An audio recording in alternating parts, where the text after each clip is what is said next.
ચલો મિત્રો, જય દ્વારકાધીશ। જો આજે કોઈ દી ન બનાવ્યો ને એવું જ બનાવવું છે। જો આપણે કેરીની ઢેફલી બનાવવી છે તો આ કેરી બે લઈ લીધી છે અને એની છાલું ઉતારી નાખીએ। છાલું ઉતારી અને પછી જુઓ તમે વિડીયોમાં બની રહેજો કેવી બને છે ઢેફલી। આવી કોઈએ નહીં બનાવી એવી આપણે આજે બનાવવાની છે। જો આપણે કેરી સુધારી લીધી છે, કેરી સુધારી અને હવે એને ગ્રાઇન્ડિંગ કરી નાખવાનું છે। ગ્રાઇન્ડિંગ કરીએ એટલામાં તો આપણે ખાંડ મૂકી દઈએ વઘારવા માટે। ત્યાં સુધી તમે વિડીયોમાં બન્યા રહેજો। જો આપણે મિક્સરમાં છે ને ક્રશ કરવા માટે લઈ લીધી છે કેરી, હવે એને આપણે ક્રશ કરવાની છે।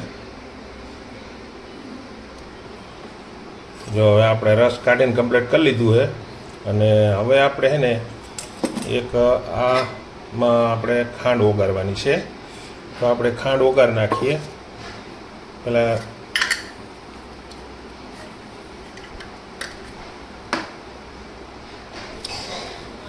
જો આપણે બે કેરી લીધી હતી તો આ છે ને 2 વાટકી ખાંડ નાખવાની છે, બરાબર। એટલે પછી ગળ્યું તમારે કેવું જોતું હોય ને એ પ્રમાણે તમારે કરવાનું છે। અમારે તો ગળ્યું થોડુંક ખાય છે એટલે આ 2 વાટકી જેટલી ખાંડ નાખવાની અને એને ઓગાળી નાખવાની, એટલે એક છાણી જેવું કામકાજ થઈ જાય।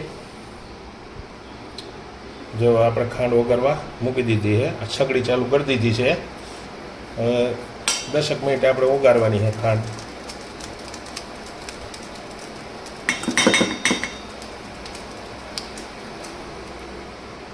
જો આપણે ખાંડ ઓગળવા માંડી છે એટલે ગેસની ફ્લેમ આપણે ફૂલ કરી દઈએ।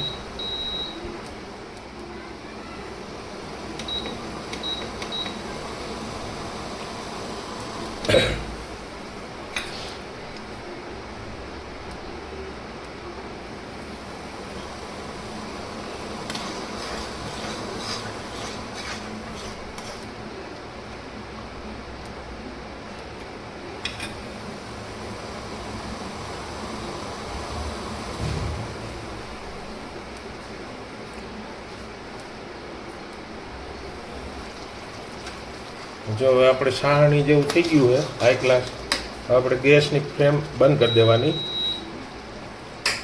બંધ કરી અને પછી આને ઉતારી લેવાનું છે। જો હાઈ ક્લાસ થઈ ગયું અને એને આપણે ઉતારી લઈએ। ઉતારીને પછી મિક્સ કરીએ। હવે આમાં છે ને આપણે મિલ્ક પાવડર થોડોક નાખવાનો, 2-3 ચમચી જેટલો,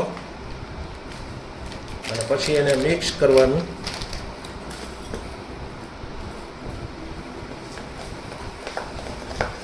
આ રીતે મિક્સ કરવાનું।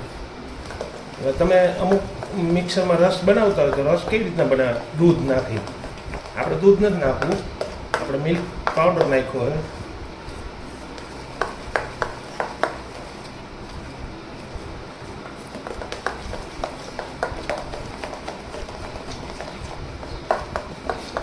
હવે આ થઈ ગયું છે આપણું તૈયાર।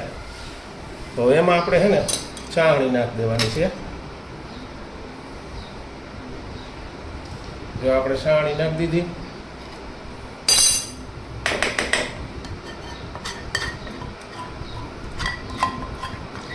ચાળણી નાખી અને પછી થોડીક વાર હલાવવાનું, હલાવીને પછી ઠારી નાખવાનું।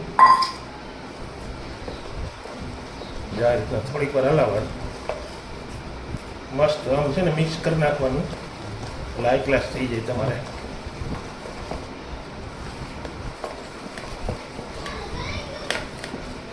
જો આ છે ને થઈ ગયું ને કમ્પ્લીટ। હવે આ છે ને ઠરે ને એટલે આને ઢેફલી હું તમને બતાવીશ। ત્યાં સુધી અમારા વિડીયોમાં બન્યા રહેજો કે કેવી ઢેફલી બને।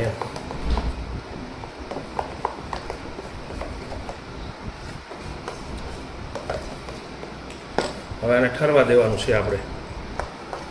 જો હવે આમ થોડું બોલું થવા માંડ્યું પછી એને આપણે છે ને થાળીમાં ઠારવાનું છે। એટલે આમાં ઘી સોંપડી રાખી છે, પછી આ જરાક હલાવી નાખે ને મિક્સ કરી નાખે। મિક્સ કરીને પછી આમાં ઠારવાનું। જો હવે આપણે ઢેફલી પડી ગઈ છે, જે આ રીતના ઢેફલી પડી લીધી છે. હજી ઠર્યું નથી, ઠરી જાય એટલે ઢેફલી એટલા જ પડશે. જો આ ઢેફલી પાડી આપણે અહીંથી 2 ઢેફલી કાઢી લીધી છે. હવે આપણી ઢેફલી થઈ ગઈ છે તૈયાર. અને આ તો કેરીની ઢેફલી તમે પણ એકવાર ટ્રાય કરજો કેવી બને, મસ્ત બને છે. તો આ હતી અમારી રેસીપી. અને વિડીયો ગમ્યો હોય તો લાઈક, શેર અને સબસ્ક્રાઈબર જરૂર કરજો.